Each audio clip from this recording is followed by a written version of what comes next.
જય શ્રી કૃષ્ણ. સ્વાગત છે તમારું છાયાની વાનગીઓમાં. આજે આપણે બનાવવાના છીએ ફરસાણની દુકાન ઉપર મળે એવા પોચા અને જાળીદાર નાયલોન ખમણ. તો ચાલો બનાવવાની શરૂઆત કરીએ.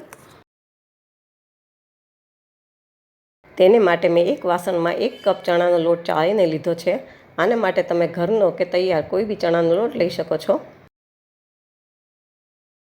પછી એમાં 1 ચમચી મીઠું, 5 ચમચી હળદર, ચપટીક હિંગ, 5 ચમચી લીંબુના ફૂલ અને 2 મોટી ચમચી ખાંડ લીધી છે.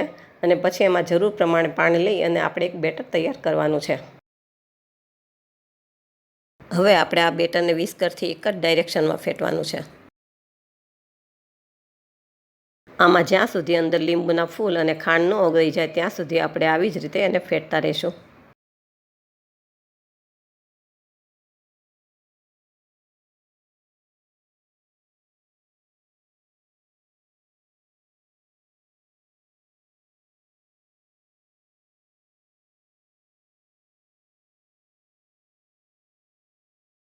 હવે આપણું બેટર ગાંઠા વગરનું એકદમ સ્મૂથ તૈયાર થઈ ગયું છે. આમાં આપણે હવે એક સરખી ધાર પડે એવું બેટર રાખવાનું છે. હવે આપણે એક વાસણમાં પાણી ગરમ કરવા મૂકી દઈશું અને એની અંદર આવું એક સ્ટેન્ડ મૂકશું. પછી આપણે જે વાસણમાં ઢોકળા મૂકવાના હોય એમાં થોડુંક ચારે બાજુ તેલ લગાવી અને એને પણ ઢાંકીને ગરમ કરવા મૂકી દઈશું.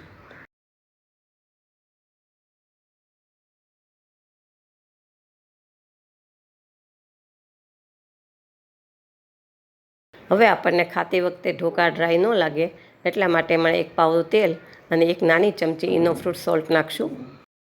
પછી એને એક્ટિવ કરવા માટે એમાં 2 ચમચી પાણી નાખશું અને પહેલાંની જેમ એક જ ડાયરેક્શનમાં એને સારી રીતે ફેટી લેશું. આપણે એને એક જ ડાયરેક્શનમાં ફેરશું એટલે આપણું બેટર એકદમ હળવું અને એકદમ ફ્લફી થઈ જશે.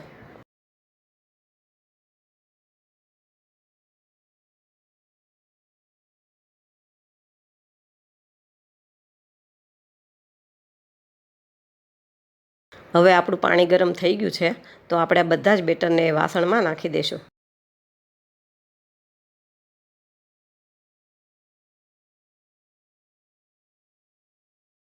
અને પછી ઢાંકી અને હાઈ ફ્લેમ ઉપર 15 મિનિટ ચડવા દેશું.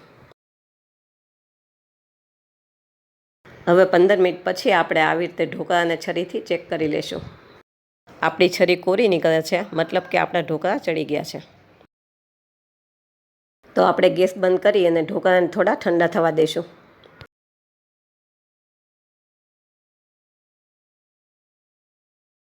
હવે ઢોકળા ઠંડા થઈ ગયા છે તો આપણે વાસણ ઉપર ડીશ મૂકી દઈશું અને પલટાવી અને ઢોકળા ડીશમાં કાઢી લઈશું.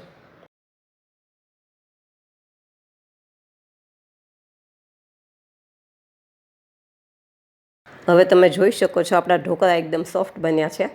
તો આપણે એને સીધા કરી અને એને સ્ક્વેર શેપમાં કાપા કરી લઈશું. જો તમને મારી વાનગીઓ પસંદ આવતી હોય તો મારા વિડીયોને લાઇક કરજો, શેર કરજો અને મારી ચેનલને સબસ્ક્રાઈબ કરજો.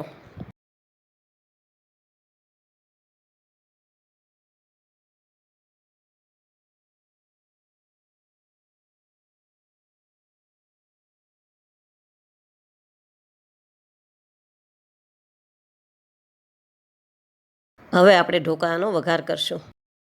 વઘાર માટે એક વાસણમાં 1.5 પાવડું તેલ નાખશું.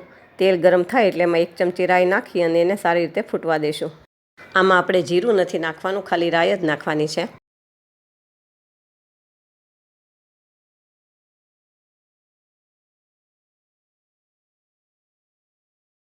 રાઈ ફૂટે એટલે એમાં 2-3 લીલા મરચાંના કટકા નાખશું. મરચાં થોડા સતળાય પછી એમાં 8-10 લીમડાના પાન નાખી દઈશું અને નાનો 1 ગ્લાસ જેટલું પાણી નાખશું.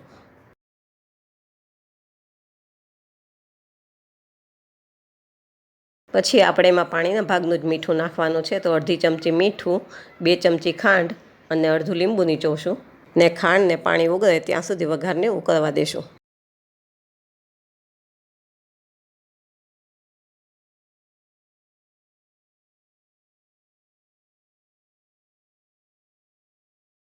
વઘાર તૈયાર થઈ ગયો છે તો આપણે એને ખમણમાં ચારે બાજુ રેડી દઈશું. વઘાર આપણે ઢોકળામાં કાપા કરીને પછી જ રેડવાનો છે, જેથી કરીને વઘાર ઢોકળામાં ઉતરી જાય.